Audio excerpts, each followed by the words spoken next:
Damian Ray A. Reyes, Grade 1 State Market. At ito po ang kwento ni si Dagang Maliit at si Elepanting Malaki.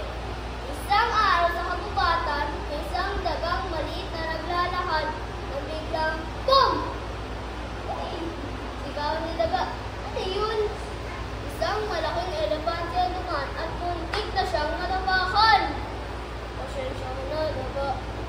Hindi kita nakita. Hindi mo ba alam na kahit makita ko may halaga din ako? Sagot ni Daga.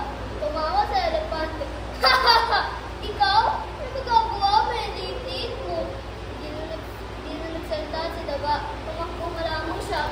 Palayo.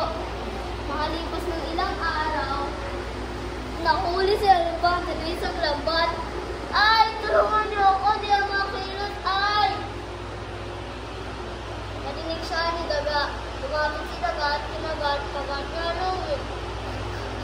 Hanggang sa yun, tanggal ang lambat. Malaya na ako! Sigaw ni elepante. Salamat, Daga! Tama ka pala. Kahit maliit ka, malaki may tulong mo. Umiti si Daga.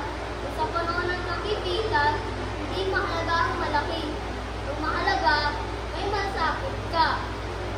Ang aral ng kwentong ito, huwag maliitin ang maliit. Ang bawat isa ay lahat ay kayang tumulong. Salamat po sa inyo. Wow!